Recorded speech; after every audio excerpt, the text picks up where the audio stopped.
Vanessa Vivares, ella es docente de la Fundación Universitaria María Cano. Docente, bienvenida, gracias por estar con nosotros aquí en Consejo de Redacción y ayudarnos a entender un tema tan complejo como es este. Buenos días, muchas gracias por la invitación. Bueno, inicialmente, ¿cómo percibe usted? ¿Qué le podemos explicar a los televidentes en este momento? ¿Qué es lo que busca el gobierno con esta modificación? Pues yo considero que lo que busca el gobierno precisamente es visibilizar una realidad, un asunto histórico, en donde hay una gran población que ha sido, digamos, víctima de una violencia estructural. O sea, para nadie es innegable que hacer parte de la población LGTBIQ+, es un asunto problemático para una sociedad como la nuestra, y yo puedo reconocer en esta iniciativa la oportunidad para avanzar, pues como para apoyar a la población en el goce efectivo de sus derechos. Entonces yo lo celebro, reconociendo que es un asunto un tanto álgido para gran parte de la población colombiana y que me parece fundamental que podamos precisamente ser activos en el reconocimiento de estos decretos, en la lectura e intentar comprender qué se busca. Diana, usted ha analizado mucho este tema, Cata, y quería preguntarle precisamente cómo lee usted que sean los menores de edad quien tengan la posibilidad de decidir, porque un menor de edad en este momento tiene prohibiciones sobre muchas otras cosas, pero cómo entender que en este tema un menor de edad que quizá no ha tenido una experiencia suficiente o que no esté en el nivel todavía de tomar decisiones pueda, valga la redundancia, decidir sobre algo tan importante como incluso es su sexo o su inclinación. Bueno, yo considero que precisamente eso es lo que llama poderosamente la atención de todos y todas nosotras, que es el asunto de los menores de edad. Pero yo creo que es innegable reconocer que lo que nosotros reconocemos como menores de edad en la actualidad, digamos que tienen capacidades de agencia, han recibido desde muy pequeños muchísimos estímulos, cognitivamente presentan un gran avance a diferencia de hace 20 años. Es decir, si bien son infancias que hay que acompañar por parte de los adultos y la sociedad en general, tenemos que dejar de estar tan desconectados con que los infantes no pueden o no son capaces. Ahora bien, con esto me refiero a lo siguiente: la preocupación está puesta en lo que va a pasar con los niños, las niñas y los adolescentes. Pero es como si estuviéramos pensando que van a hacer eso, que van de manera masiva lo van a hacer. Pero en esa preocupación por estas infancias, ¿dónde me dejan precisamente las responsabilidades de los adultos, de sus cuidadores primarios, de sus representantes legales? Yo creo que el paso a que un adolescente, un niño, una niña pueda nombrar, pueda anunciar que se identifica con un género diferente al que se le ha asignado precisamente por sus características biológicas, eso ya da cuenta precisamente de una cantidad de información, una cantidad de impactos, una cantidad precisamente de relacionamientos que nuestros niños, nuestras niñas y nuestros adolescentes tienen en lo contemporáneo. Entonces, para unos asuntos o unas prácticas, la adultez o la sociedad adulta, digamos que es muy permisiva, pero para otras ya empiezan pues como con estos asuntos de no, ellos no son capaces, van a hacer esto, van a dañar su vida, van a tomar decisiones para las cuales no están preparados. Precisamente, preparémonos entonces, acompañemos nuestras infancias, estudiemos, llenémonos de información, reconozcamos estos decretos, identifiquemos precisamente sus luces, sus sombras, pero quedarnos precisamente con la forma, digamos, en la que nosotros fuimos educados, nosotros fuimos, pues lo voy a decir de una forma quizás muy coloquial, criados, y considerar que eso puede servirle a las infancias y a las adolescencias en lo contemporáneo, también considero que es un tanto como desconectado de la actualidad. Quizás pensar en el punto céntrico de la conversación sin tanta radicalización, porque también a este componente y a esta conversación pues se le involucran estos sesgos cognitivos de una cultura también, de un arraigo de hace muchos años y un mundo que está cambiando aceleradamente.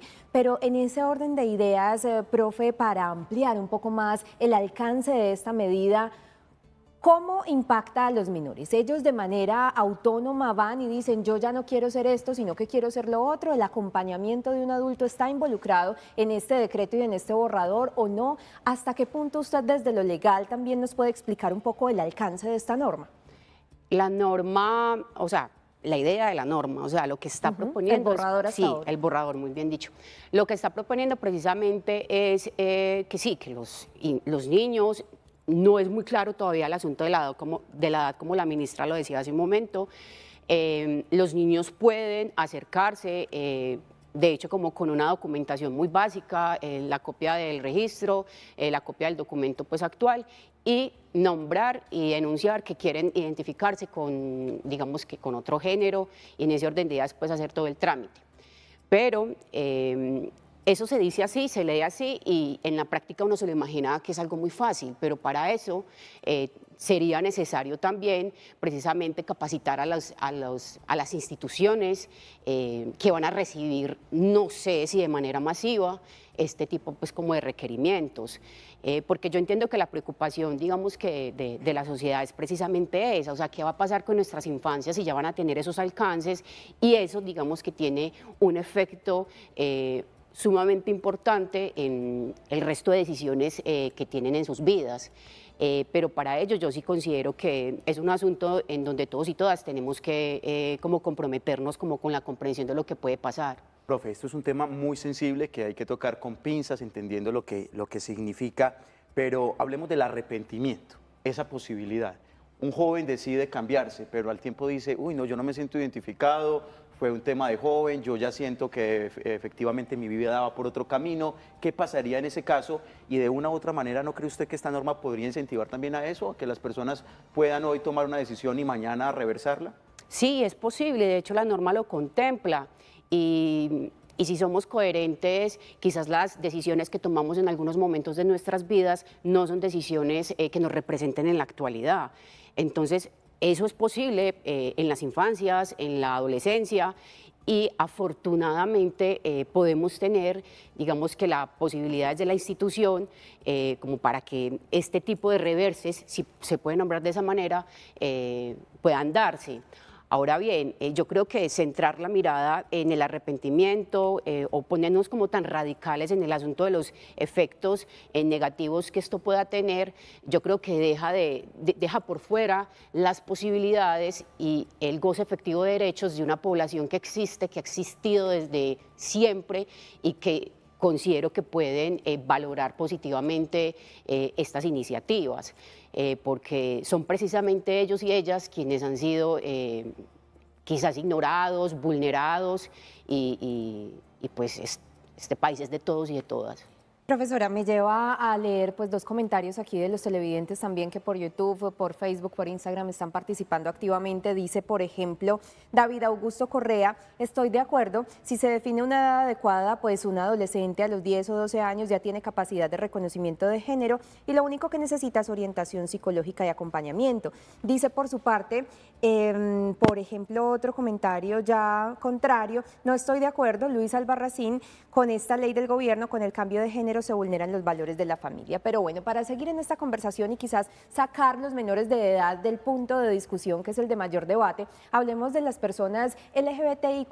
Esta semana veía un video donde un chico, un joven, iba en un bus en la ciudad de Bogotá y una señora lo abordó.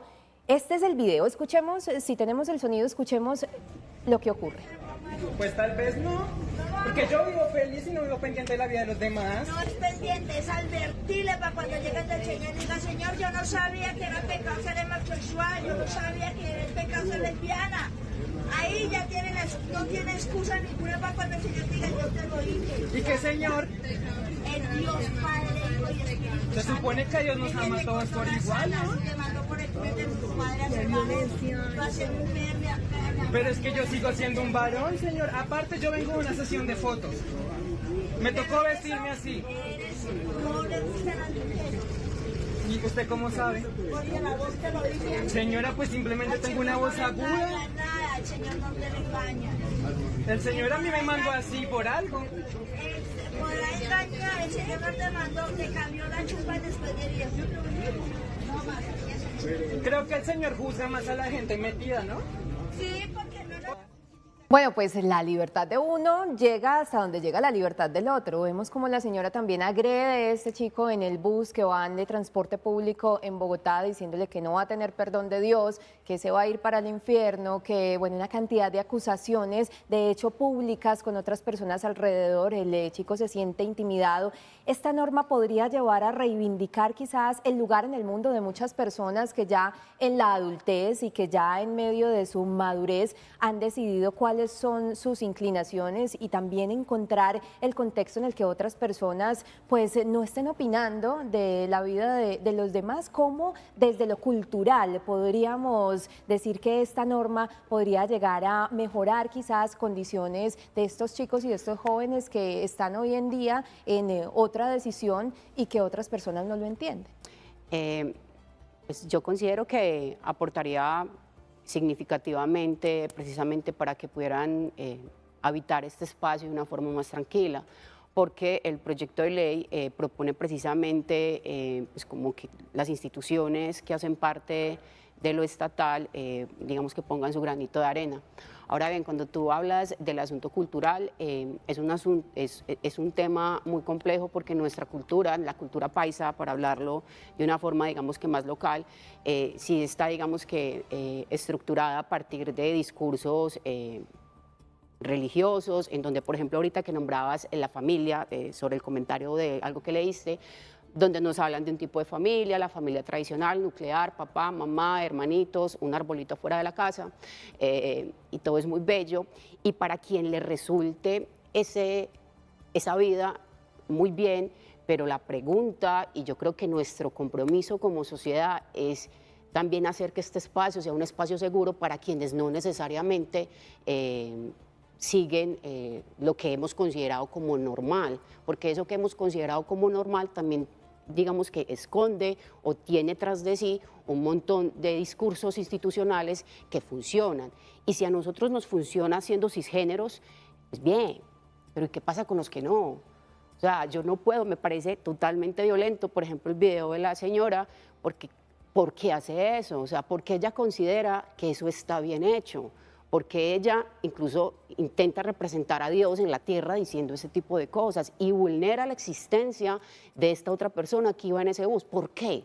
O sea, ¿por qué se autoriza? Profe, parémonos en la otra orilla del pensamiento. Digamos que vamos hacia los dos extremos y hacia los dos puntos. Normalizar quizás también estos otros géneros, normalizar esto, incluyéndolo de pronto dentro de la normatividad, llevará quizás a los jóvenes a preguntarse, bueno, aparte de ser hombre o ser mujer, puedo ser otras cosas, otros géneros, y llevarlos a abrirles otro panorama del cual inicialmente de pronto desde su núcleo familiar no los tenían preconcebidos. Yo creo que sí, porque precisamente no es que recién estén existiendo, no es que recién el asunto de lo no binario exista, como práctica ha existido históricamente. Que ahora podamos enunciarlo, que ahora podamos nombrarlo, quizás es la oportunidad para que muchos niños, muchos adolescentes puedan encontrarse precisamente en las narrativas y en los discursos institucionales. Entonces yo sí considero que es la posibilidad, al menos como para darle sentido, darle nombre a lo que yo vengo sintiendo, como yo vengo identificándome. Bueno, los menores de edad, cuando hablábamos precisamente ahorita del tema que le preguntaba sobre los derechos, pero también sobre las decisiones. Entonces hablamos del consumo de sustancias, hablamos, por ejemplo, de otro tipo de cosas, que está la negativa y la prohibición. En este caso, profesora Diana, ¿cree usted que esta herramienta que presenta hoy el Gobierno Nacional de verdad es útil para hablar de derechos, para hablar de respetar derechos, especialmente de esta población? Yo considero que es útil para hablar del respeto de derechos, pero no por eso no deberíamos de develar estas sombras que la ley tiene. A eso llamo yo, con que entonces pongámonos juiciosos, leamos, intentemos reconocer qué podría mejorarse, obviamente como para la calidad de vida de estas personas.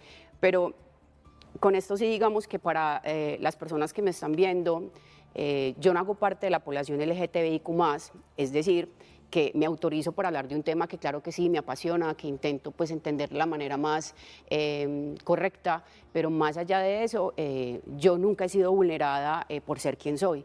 Entonces, en ese orden de ideas, sí me parece importante que podamos darle voz a las personas que les atraviesa directamente este asunto con respecto a sus derechos. ¿Y Ana Vanessa? Sí, no, Sebastián, y es un tema que también hay que decir para concluir el asunto, pues es un tema de debate, tiene muchas opiniones, es un tema no solo pues de géneros, sino también de preferencias y hasta qué punto pues cada uno decide la inclinación, pero también es un punto en el que tenemos que poner sobre la mesa todos los puntos de vista para que sea usted, nuevamente reiteramos, quien se haga a una opinión. Aquí no estamos llevando a favor o en contra esta conversación, tratamos de trabajarlo desde la neutralidad para que sea usted quien opine según sus creencias, según su cultura y según también el futuro y la educación de sus hijos y de los menores. ¿Qué ibas a decir, Sara? No, que dicen algunos de nuestros televidentes, como por ejemplo Gloria, que no se debería hablar de género, sino de preferencias. Pero mire, es una discusión, parece sin terminar, y por eso, profesora, la queríamos invitar hoy aquí en Consejo de Redacción para que nos ayudara a tener, digamos, como un panorama más amplio sobre este tema. Sabemos todo lo que usted se ha preparado sobre estos temas y bueno, hoy nos deja una ilustración más amplia de lo que está pasando y lo que podría venir para los próximos meses y años en nuestro país. Gracias por estar con nosotros. Gracias a ustedes, muchas gracias.